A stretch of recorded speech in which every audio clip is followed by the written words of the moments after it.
Halo semuanya. Assalamualaikum warahmatullahi wabarakatuh. Dijawab ya anak-anak ibu. Oke, selamat pagi semuanya. Tetap semangat, tetap sehat. Semoga semuanya dalam lindungan Allah Subhanahu wa taala. Amin amin ya robbal alamin. Oke, hari ini seperti janji ibu minggu lalu, minggu ini kita akan membahas tentang bab selanjutnya, yaitu tentang kesetimbangan larutan. Oke, sebelum masuk ke materi yang akan dibahas, izinkan ibu untuk menyampaikan tujuan pembelajarannya. Yang pertama, menjelaskan kesetimbangan dalam larutan jenuh atau larutan garam yang sukar larut. Yang kedua, menghubungkan tetapan hasil kali kelarutan dengan tingkat kelarutan atau pengendapannya. Yang ketiga, menuliskan ungkapan berbagai KSP elektrolit yang sukar larut dalam air. Oke, selanjutnya bisa kalian baca sendiri ya nak. Oke, langsung masuk saja ke materinya. Yang akan kita pelajari yaitu tentang kelarutan dan hasil kali kelarutan. Oke, agak mirip, memang mirip. Untuk bab-bab sebelumnya kita banyak sekali membahas tentang larutan. Yang kemarin larutan asam basa, larutan penyangga atau buffer, dan larutan hidrolisis. Nah, pada bab ini tidak jauh-jauh pula kita akan membahas tentang yang namanya larutkan. Dan berkali-kali juga ibu ingatkan, yang perlu kalian ingat bahwa di dalam larutan itu ada 2 komponen. Oke, apa aja nak? Oke, pinter yang menjawab benar, yaitu komponen zat terlarut dan zat pelarut. Jangan lupakan itu. Nah, pada bab ini, pada pembahasan kali ini kita akan mempelajari kelarutan. Nah, oke, dari kelarutan ya. Berarti zat terlarut sama zat pelarut, ada yang melarut, ada yang memiliki kelarutan yang sangat baik. Nih, contohnya saja. Ya kan? Jangan lupa zat terlarut contohnya apa? Oke, kayak larutan kopi. Kopi sama air. Berarti airnya sebagai pelarut dan bubuk kopinya sebagai zat larut. Oke, sekarang seperti ini. Kalau zat larutnya sedikit, yang banyak pelarutnya, otomatis larutannya melarut dengan baik. Ya dong. Kalau zat larutnya banyak, tapi zat pelarutnya sedikit, otomatis ada beberapa yang melarut dan ada sebagian yang mengendap. Oke, di sini kita akan belajar tentang larutan. Ya, nggak jauh-jauh tentang zat larut dan pelarutnya. Oke, langsung saja. Yang pertama tentang kelarutan. Kelarutan biasanya diberi simbol S kecil yang berarti solubility. Ialah konsentrasi atau jumlah maksimum zat terlarut, dalam hal ini senyawa ionik dalam suatu larutan. Oke, lagi-lagi kita akan membicarakan berapa sih jumlah zat terlarut dalam suatu larutan. Oke, kalau oleh karena itu seringkali kelarutan itu dinyatakan dalam molaritas. Oke, jangan lupakan molaritas ya. Ini pelajaran kimia dasar. Ibu selalu mengingatkan, jangan lupa tentang molaritas. Oke, langsung saja kita langsung ke faktor-faktor kelarutan. Faktor kelarutan ada 3. Yang pertama zat larut, yang kedua zat pelarut, dan yang ketiga ialah suhu. Oke, zat larut. Zat larut. Oke, zat larut berarti ada apa? Ada yang mudah terlarut, ada yang sedikit larut, ada yang bahkan tidak dapat larut sama sekali. Oke, keadaan tidak dapat larut sama sekali itu disebut dengan keadaan dinamis, di mana larutan jenuhnya mengandung kristal zat padat yang tidak larut. Jadi ada yang tidak dapat larut karena kesetimbangan antara molekul sama ionnya. Oke, lanjut ke yang kedua ialah zat pelarut.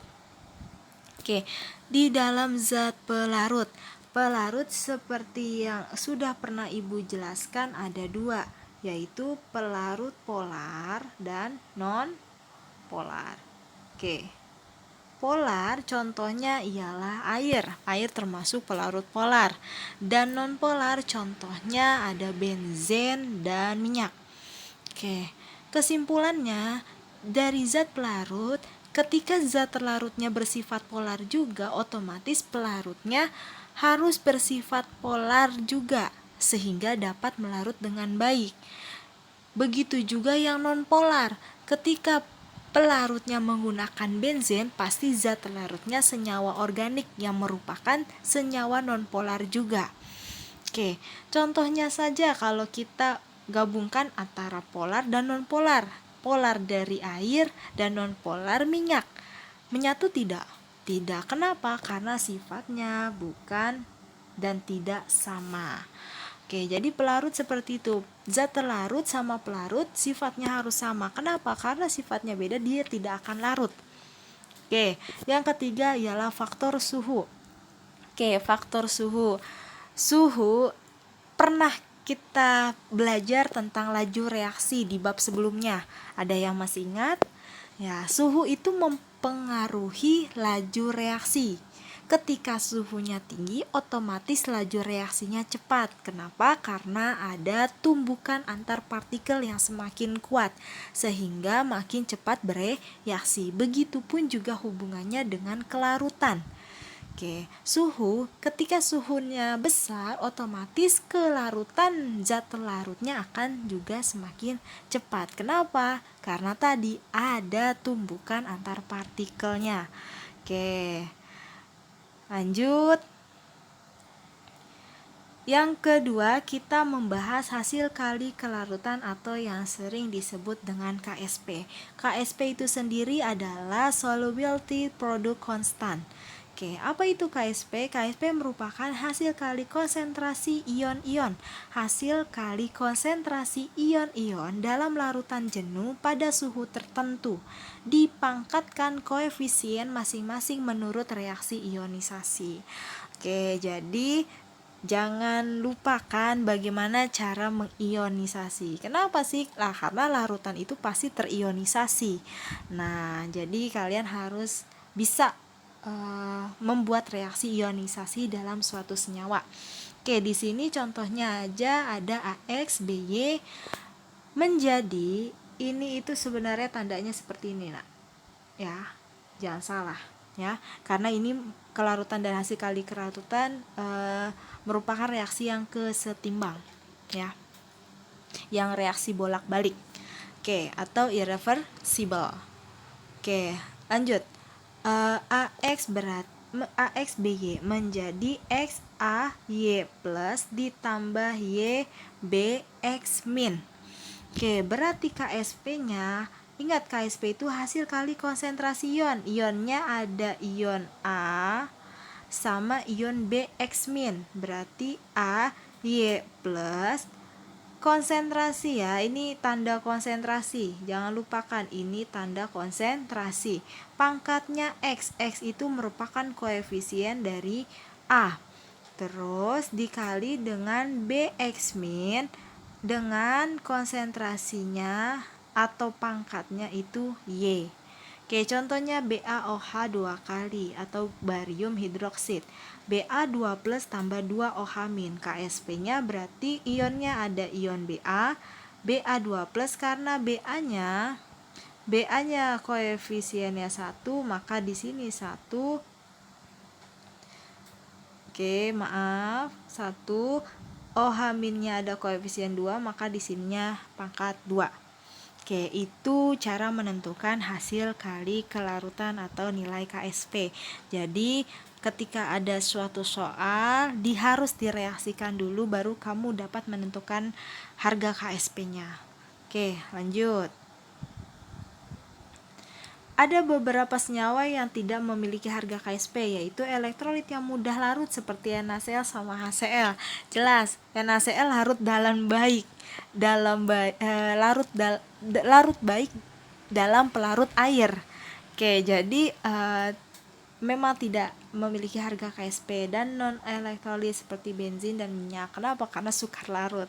Oke, kecuali sama yang zat larut non polar juga. Oke, lanjut ya. Oke, di sini ada contoh tabel dari KSP. Oke, kita ambil dua contoh saja nak, AGI sama AGCL. Oke, kita ambil dua. Oke, lihat harga KSP-nya. Ya, lihat harga KSP-nya.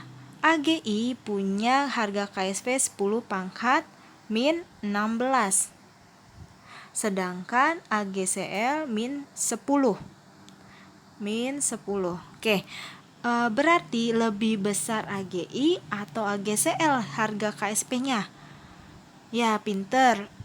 AGI karena dia pangkatnya lebih besar, ingat ini pangkat min. Kalau lebih besar berarti lebih kecil, berarti AGI itu kecil. Ya, kecil. Sedangkan AGCL itu besar nilai KSP-nya. Oke. KSP yang memiliki nilai kecil berarti mudah mengendap. Ya, ingat, KSP yang nilainya kecil berarti mudah mengendap. Begitu juga berarti AGCL yang lebih besar KSP-nya berarti sukar mengendap. Bu, mengendap itu apa? Oke. Di dalam suatu larutan seperti kita pada percobaan pengaruh konsentrasi di dalam laju reaksi, kita menggunakan CaCO3 yang serbuk sama bebatuan. Oke. Ya, ada yang terlarut dan ada yang masih mengendap. Nah, bisa dikatakan mengendap itu kayak sebagian atau zat yang tidak larut gitu dalam suatu larutan. Itu namanya mengendap. Oke, paham kan? Paham lah anak ibu pinter. Tidak mudah mengendap itu maksudnya ada endapan di bawah tabung reaksi nak. Oke, lanjut ya. Lanjut. Oke, setiap zat memiliki harga KSP tertentu. Jika dalam perhitungan hasil kali konsentrasi ion-ionnya itu disebut juga Kice. Oke, Kice itu hasil kali konsentrasi ion-ionnya. Oke, ketika Kice-nya lebih kecil daripada KSP berarti belum jenuh, artinya belum mengendap. Ya, belum mengendap larutannya. Oke, ketika KC sama dengan KSP berarti tepat jenuh. Kalau ditambahkan lagi udah langsung mengendap. Dalam artian gitu. Jadi keadaan setimbang nih antara zat larut sama pelarutnya. Nah, ketika KC-nya lebih besar dari KSP berarti sudah lewat jenuh. Jadi zat terlarutnya lebih banyak daripada pelarutnya, otomatis terjadi pengendapan. Oke, lanjut. Oke, selanjutnya kita bahas lebih lanjut tentang kelarutan. Ya, kelarutan diberi simbol S kecil, yaitu kelarutan adalah jumlah mol gram terlarut dalam 1 liter larutan. Oke, karena itu disebut dengan molaritas. Ingat, rumus molaritas ada 2 nak. Ya, N per V. Ya, ketika N-nya satuannya mol berarti V-nya dalam bentuk apa nak? Liter. Kalau N-nya milimol berarti V-nya mililiter. Pintar anak ibu. Good. Oke. Di dalam kelarutan ada elektrolit biner, ada elektrolit terner, ada elektrolit AXBY. Oke, sekarang biner dulu. Biner maksudnya adalah menghasilkan 2 ion. Ya, menghasilkan 2 ion. AB menjadi A+ sama B-, ya. Ada 2 ion, koefisiennya sama-sama 1. Sama-sama 1 di depan. Ya. Nih, 1 nih di situ. Nih di sini, 1. Oke, contohnya AgCl sama AgCl menjadi Ag+ sama Cl-, memiliki koefisien 1. Nih, 1 Ag+. Ya kan? Sama 1 Cl-. Oke, di depannya ini koefisien namanya ya. Oke. AgCl kelarutannya S berarti. Nah, karena Ag koefisien 1 maka dia S juga. Dan Cl koefisien 1 maka S dikali dengan 1. Untuk nilai Ksp berarti hasil kali konsentrasi ion. Hasil kali konsentrasi ion ya ada GCl sama Cl. Dipangkatkan dengan koefisiennya karena masih sama-sama 1 sama 1 ya. Oke, berarti Ksp-nya S kuadrat. Oke, itu cara nyari Ksp. Yang kedua ada yang Turner. Turner berarti dia menghasilkan 3 ion. 3 ion. Nih, contohnya ada AB2 menghasilkan A2 plus tambah 2B min. Nah, koefisien ada 1 sama 2, jadi 3 ion. Oke, contohnya ada CaOH 2 kali menjadi Ca2 plus tambah 2OH min. Oke, Ca biasa S. Karena dia 1, koefisiennya berarti S. Nah, karena OH-2 berarti 2 dikali S. Oke, untuk nilai Ksp sama seperti sebelumnya. Hasil kali konsentrasi ion dipangkatkan dengan koefisien masing-masing. Ca2 plus karena koefisien 1 di sininya 1, OH- karena koefisien 2 pangkatnya 2. Sama, nyari nilai Ksp seperti itu. Nyari nilai kelarutannya seperti itu. Oke, yang ketiga ada elektrolit AX-BY. AX-BY juga seperti itu. Nah, berarti ini X AY plus tambah Y BX min.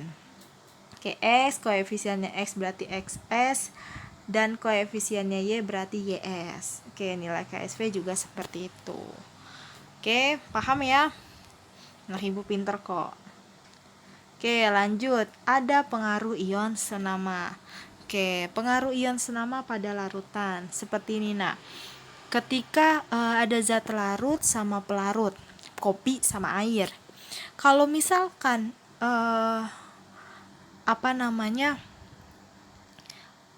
bubuk kopinya kamu tambahin terus sedangkan pelarutnya sedikit, otomatis ada endapan gak dalam larutan?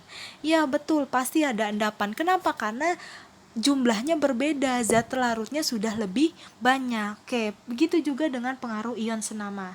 Kita baca, dalam larutan jenuh Ag2CrO4 ditambah dengan larutan AgNO3 atau K2CrO4. Oke, pertama kita harus buat reaksi Ag2CrO4. Oke, seperti ini reaksinya. Oke, 2Ag plus tambah CrO4 2 min. Berarti Ksp-nya Ag2 plus pangkatnya jadi 2, terus CrO4 2 min. Oke, good. Nah, sekarang ditambah larutan AgNO3. Kita buat reaksi ionisasinya masing-masing. Oke, seperti ini. AgNO3 berarti Ag plus ditambah NO3 min. Oke, Ag plus. Oke, kita lihat AgNO3 dengan Ag2CrO4. Yang memiliki ion yang sama ialah Ag, iya tidak? Ag sama Ag. Nah, ini sama nih. Nih sama. Ya kan? Sama nih, sama. Ag dari AgNO3 dan Ag dari CrO4. Oke, ini seperti hukum hukum asas Le Chatelier.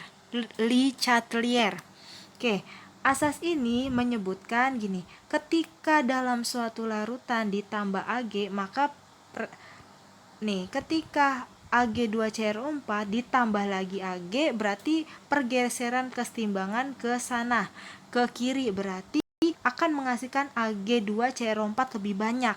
Nah, sekarang kita lihat yang K2CrO4 dengan Ag2CrO4 yang sama kan CrO4 2 min ya.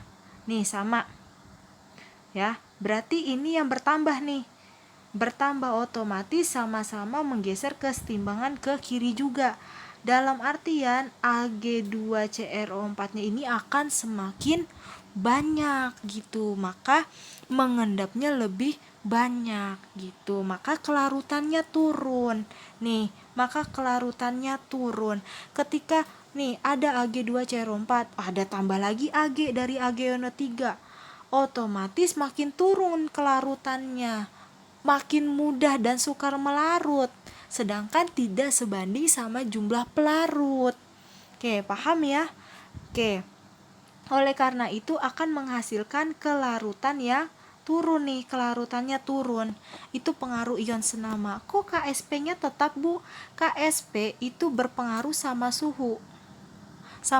Nak. KSP berpengaruh sama suhu. Ketika suhunya naik, KSP juga naik. Begitu juga ketika suhunya turun, KSP juga ikut turun. Oke, jadi dalam hal ini pengaruh ion senama yang berpengaruh itu kelarutannya. Ketika ada penambahan, pasti kelarutannya akan turun. Oke, paham ya sampai sini? Oke, yang belum mengerti silakan tanya di grup. Nanti kita akan latihan soal. Oke, terima kasih semuanya. Terima kasih. Terima kasih. Assalamualaikum warahmatullahi wabarakatuh.